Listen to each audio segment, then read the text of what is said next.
kali ini kita bukan diskusi ya, sebenarnya kita desain battle. Halo, ketemu lagi di kali ini kita bukan diskusi ya, sebenarnya kita desain battle. Oke. Jadi di sini kemarin nih kita sempat ikut sayembara untuk desain bus shelter di China, Jiaxing tepatnya. Kebetulan kita bagi dua timnya. Jadi dengan saya sendiri satu tim, kemudian dengan kameramen kita yang ikutan juga, Pak Marcel. Jadi ada dua alternatif lah kira-kira. Kita coba dua alternatif untuk maju ya, sayembara lah gitu, kira-kira gitulah. Kita paparin biar rekan-rekan yang pilih kira-kira yang mana yang lebih cocok mungkin Ya.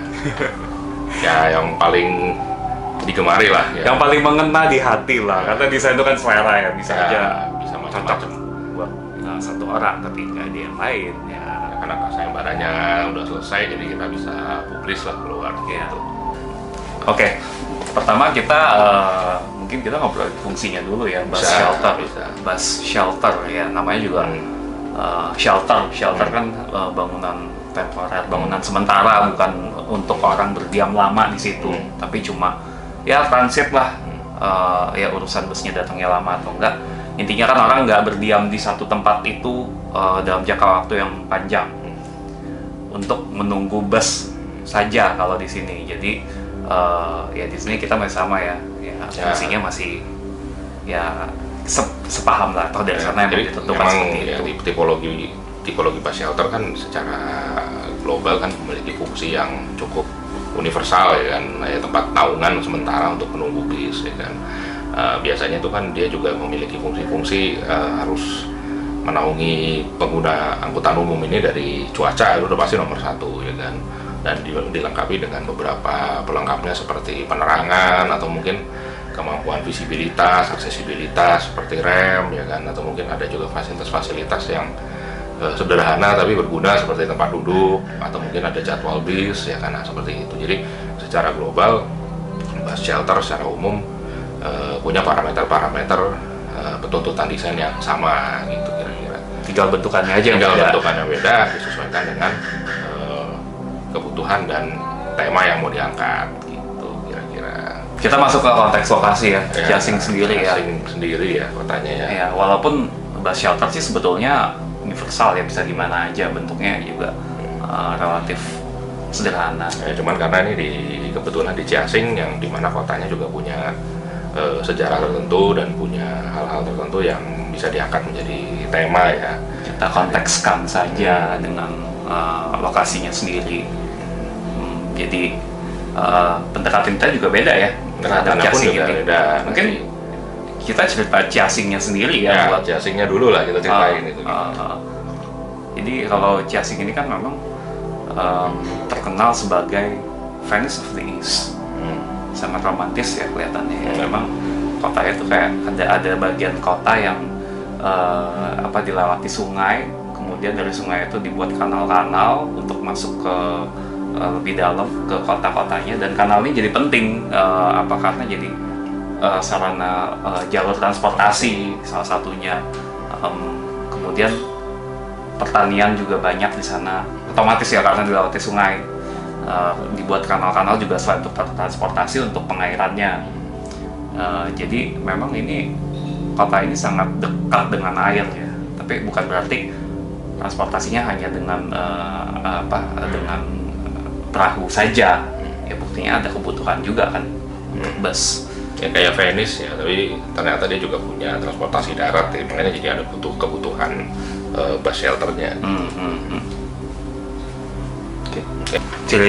Kita cerita konsepnya dulu ya, mungkin konsep Boleh. dari shelternya sendiri.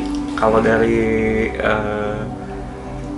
pertama pasti kita ambil dari konteks lokasi yang tadi kita bilang ya, Jiaxing ini terkenal sama apa? Dia kota air, air air kan interpretasinya beda-beda. Silakan Bapak mau cerita dulu.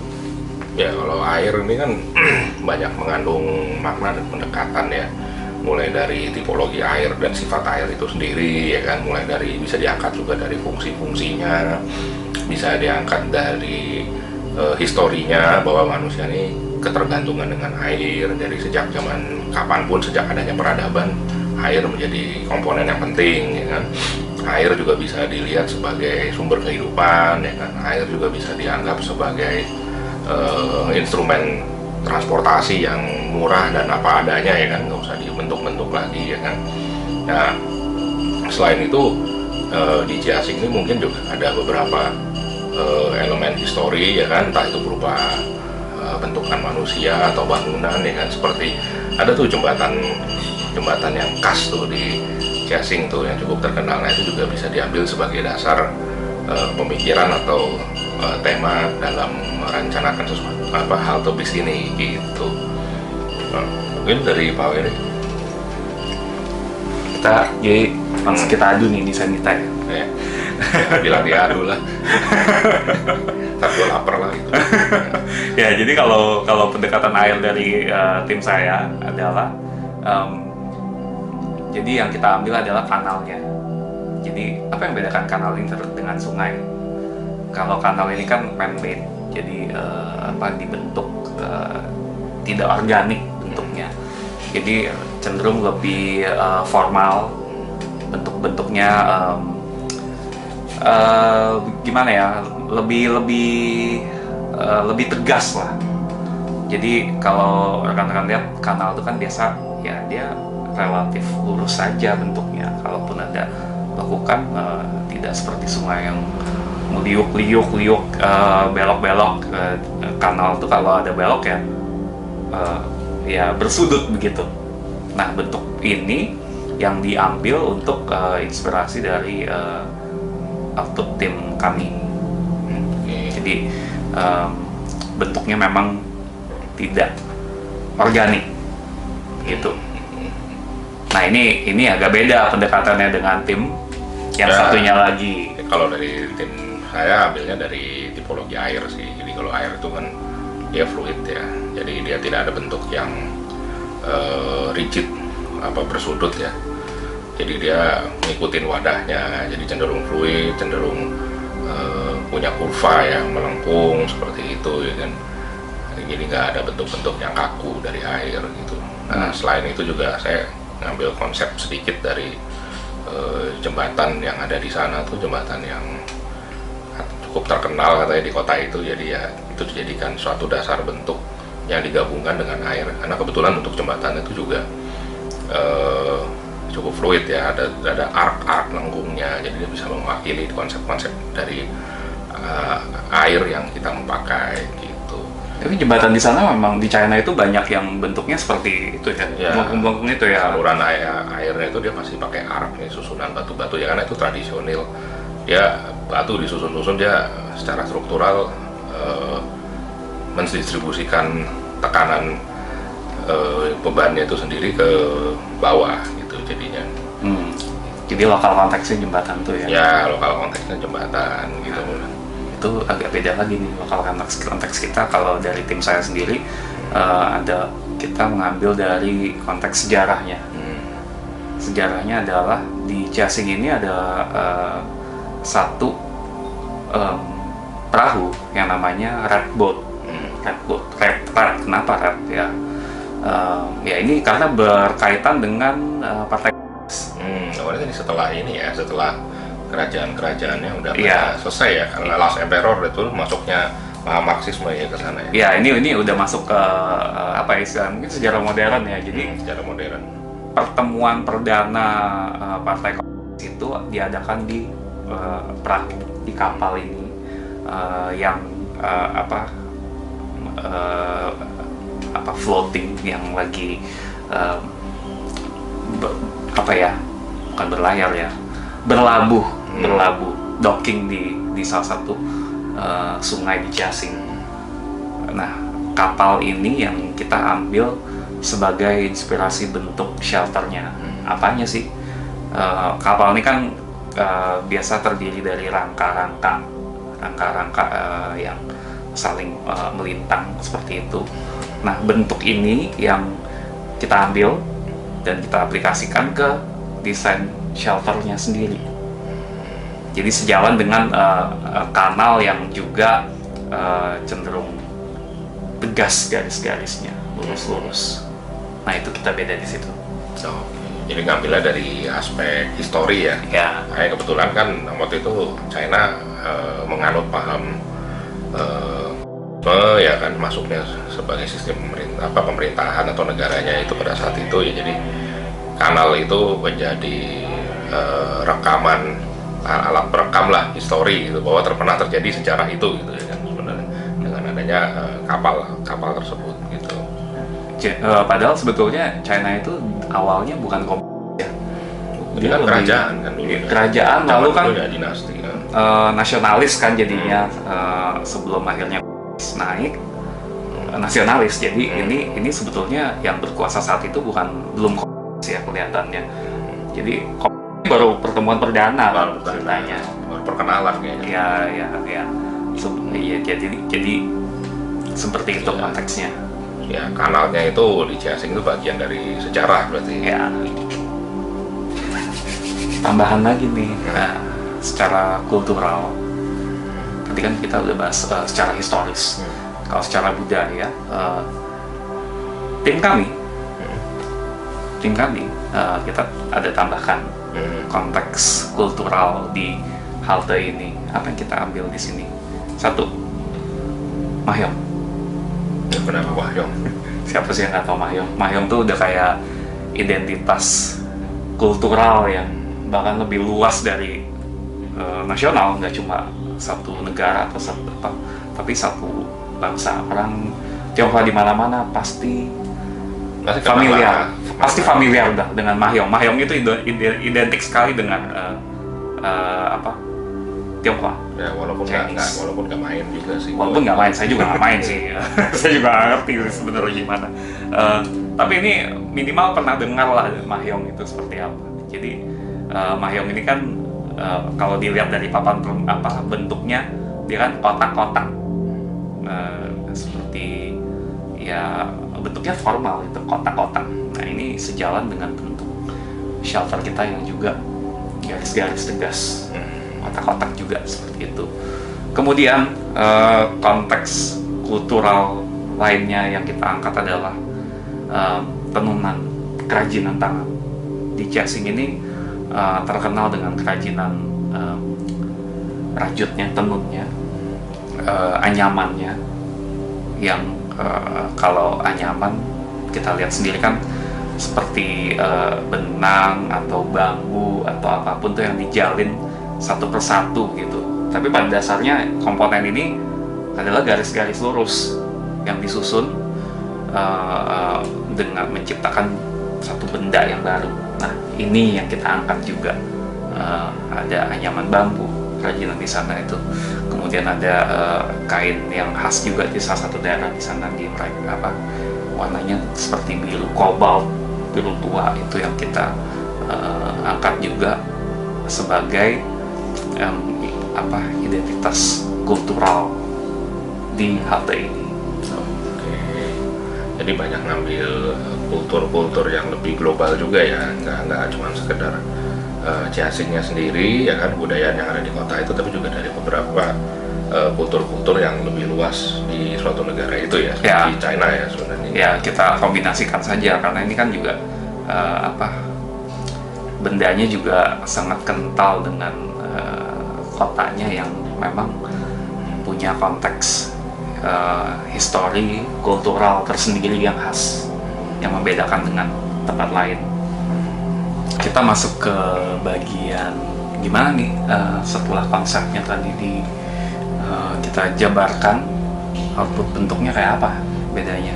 Ya, sekarang kita mau ngomongin eksekusi pada desain ya, pada bentuknya, dari apa yang bisa diangkat dari konsep-konsep yang tadi bisa yang sudah dipaparkan tadi gitu. Ya, kalau dari Pak Marcel gimana bentuknya? Oh, karena tadi kita dari tim kita ngambil konsep dari air ya, air dan jembatan yang udah menjadi histori di chasing. Nah, karena bentuk air yang fluid, jadi kita merancang bentuk-bentuk yang fluid, ya kan. Jadi bentuknya seperti kayak cangkang, kayak shell gitu, melengkung, jadi nggak ada bangunan segmen-segmen yang bersudut. Nah, seperti halnya dengan tipologi air. Terus juga ada arc-arcnya juga, kita ambil dari arcnya jembatan yang melintasi sungai itu yang tadi sudah dijelaskan sebelumnya. Jadi bentuknya tidak kaku, tidak kartesian, tidak kotak-kotak, jadi lebih fluid. Nah, cuman bentuk yang fluid seperti ini juga didukung dengan material-material yang bisa diprefabrikasi kalau emang mau diulang di berbagai tempat gitu. Jadi misalkan rangkanya kita bisa pakai pipa besi yang udah difabrikasi, ya kalau dia mass product kan jadi lebih murah, ya kan. Terus finishingnya pun juga menggunakan aluminium composite panel, ya kan. Kebetulan di China juga pabriknya ada dan besar, ya kan. Jadi bentuknya bisa, panel-panel itu bisa dibuat berulang, walaupun bentuknya melekuk-lekuk, tapi kalau dia dibuat berulang dan mass production kan juga bisa lebih murah. Dan juga dengan modular seperti itu mudah untuk perbaikan. Jadi misalkan ada panel yang penyok, ada panel yang mungkin udah usang atau rusak, nah, tinggal copot panelnya, kita bisa replace dengan panel yang komponen yang sama, ya kan, dengan kode yang sama misalnya. Karena itu public space, ya mungkin ada orang iseng, ya kan, ada yang vandal atau yang gimana tuh, mungkin panel-panel ada yang bisa rusak gitu. Nah, panel-panel dengan modul yang panel-panel tersebut juga memudahkan kalau kita mau memasang modul-modul fungsi yang lain. Misalkan ada modul solar panel, ya kan, kita bisa pasang di situ juga. Modul penerangan kita bisa pasang di situ juga. Jadi tinggal copot kita ganti penerangan, kita tinggal copot kita ganti solar panel. Jadi haltenya juga bisa punya suplai listrik sendiri yang mandiri, jadi nggak bergantung sama suplai listrik dari negara, ya, dari secara umum. Begitu juga dengan misalkan di dindingnya kita mau pasangin papan pengumuman atau apa, karena itu panel ACP kita bisa copot, tapi ntar nanti papan pengumumannya ya sebesar panel yang dicopot itu gitu kira-kira. Jadi untuk bangunan shelternya seperti itu. Nah, kalau untuk perkerasannya ya menyesuaikan, tergantung dia ditaruh di trotoar, di pinggir jalan, atau di tempat-tempat tertentu yang memang dibutuhkan untuk adanya shelter tersebut gitu. Nah, mungkin konsep yang satu lagi bisa dijelaskan oleh Pak Ferry mungkin. Nah, ini untuk beberapa hal memang kita ada kemiripan, ya. Cuma bedanya adalah kalau dari tim satunya tadi, dari Pak Marcel sendiri, organik. Dari kita lebih memilih bentuk yang istilah kartesian. Dengan pertimbangan efisiensi, less waste, kemudahan pemasangan di lapangan. Jadi elemennya berulang, bisa dirakit di mana saja. Kemudahannya tentu beda dengan bentuk lain yang lebih banyak lengkungan. Kalau dari kami lebih sistemnya lebih bisa di knockdown, bahkan flat pack bahkan. Jadi karena kita menekankan pada keringanannya si struktur ini sendiri, yang bentuknya dari grid-grid tadi, modular jadinya. Kemudian karena ada konsep dari perahu tadi, red boat itu, bangunan sendiri ekspresinya kita buat lebih ringan, cenderung melayang bahkan. Bangunannya lebih transparan juga, hanya tertutup di area-area tertentu yang memang diperlukan untuk atapnya, untuk display iklan atau pengumuman atau jalur bus, atau untuk lampu. Tapi selebihnya bangunan itu dibuat setransparan mungkin, seringan mungkin. Jadi ya seperti air juga, kita ambil dari air juga kan sama-sama, ya. Ya kalau air ini kan mau sekotor apapun dia akan relatif transparan, relatif bisa tembus cahaya. Nah, karakter ini yang kita ambil juga untuk bus shelter kita. Kemudian juga mengenai konsep green building juga ya kita mirip-mirip lah tadi, ada solar panel juga kita pasang di atasnya untuk memang kebutuhan listrik tidak terlalu besar pastinya, karena orang juga hanya sebentar menunggu di sana, paling untuk bisa lowbat HP atau butuh ada kerjaan ya ada colokan untuk HP, untuk laptop di situ, kemudian juga untuk lampu, kemudian juga untuk display pengumuman kalau memang ada rencana diberi lampu supaya lebih jelas. Kebutuhan listrik lebih ke situ sih. Kemudian ya untuk base-nya sama, kita tetap butuh perkerasan juga, butuh fondasi juga ya, walaupun bangunannya ringan tapi kan tetap perlu base-nya ya. Kira-kira perbedaannya di situ ya, mungkin udah sangat kontras ya perbedaan ekspresi dari dua alternatif ini ya. Ya walaupun konsepnya sama tapi penafsiran kita masing-masing beda. Kira-kira gitu ya cerita dari soal desain, proses mendesainnya kita, untuk lebih jelasnya outputnya seperti apa, bentuknya bisa rekan-rekan lihat di website kita na.co.id. Di situ ada bagian competition, dalamnya itu ada chasing 1, chasing 2. Nah mungkin untuk lebih jelas bisa dilihat di situ, bisa dibaca-baca di situ. Jadi bisa sekalian ngunjungin website kita, mau lihat-lihat project yang sudah pernah kita kerjakan juga ada gitu. Jadi bisa ya di explore lah gitu. Terus kalau ada komentar mungkin pengen pilih, kayaknya yang ini saya lebih cocok sama yang ini, saya lebih cocok sama yang ini, silakan tinggalin aja komentar di bawah sini, kita diskusi aja bareng-bareng. Oke, sekian Design Battle kali ini. Dan sampai jumpa